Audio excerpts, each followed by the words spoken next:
ꯃꯌꯥꯝꯕꯨ ꯆꯦꯅꯦꯜ ꯑꯁꯤꯒꯤ ꯃꯥꯏꯀꯩꯗꯒꯤ ꯇꯔꯥꯝꯅ ꯑꯣꯛꯆꯔꯤ ꯆꯦꯅꯦꯜ ꯑꯁꯤꯅ ꯃꯇꯝ ꯀꯨꯏꯅ ꯚꯤꯗꯤꯑꯣ ꯊꯥꯒꯠꯄ ꯉꯝꯖꯔꯨꯗ꯭ꯔꯦ ꯃꯁꯤꯒꯤꯗꯃꯛ ꯃꯌꯥꯝꯅ ꯉꯥꯛꯄꯤꯒꯅꯤ ꯃꯁꯤꯗꯒꯤꯗꯤ ꯅ꯭ꯌꯨꯁ ꯑꯃꯗꯤ ꯏꯟꯐꯣꯔꯃꯦꯁꯟꯒ ꯃꯔꯤ ꯂꯩꯅꯕ ꯑꯅꯧ ꯑꯅꯧꯕ ꯚꯤꯗꯤꯑꯣ ꯀꯌꯥ ꯑꯃ ꯂꯦꯞꯇꯅ ꯄꯨꯗꯨꯅ ꯂꯥꯛꯆꯒꯦ ꯃꯁꯤꯗꯁꯨ ꯃꯌꯥꯝꯅ ꯁꯄꯣꯔꯠ ꯇꯧꯕꯤꯌꯨ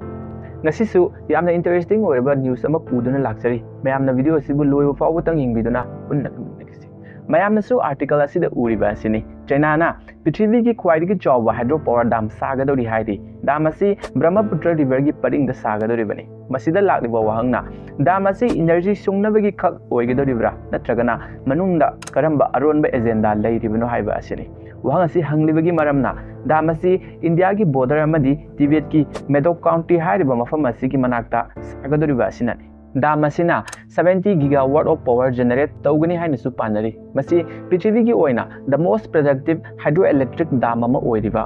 the three gorgeous dam dagi hengadoriba masida China na hairi masi 2060 fawba asida carbon neutrality asi fangnabagi pandamda sagadoribani hairi tawbatabu masi sabana China khaktada effect tawgadoribra asini Brahmaputra river asi India amadi Bangladesh ki oinadi lifeline amani experts sing na thajabagi matungina karigumba dam asi sarakpa taragadi dam asina ecosystem da disrupt torokpa isingi khongjan hantharakpa amadi Himalayan region asida seismic ki oiba risk oibagi chang asi asuki mati hengalakani haidi loinana masina India gi water gi security da yamna chawba issue amsu oirakadori bane mapan gi saktamdana yamna friendly oibidi manba aduga manungdana lan tauge tawduna leiriba India amadi China gi relation asi nom gi asum mayek seng helakri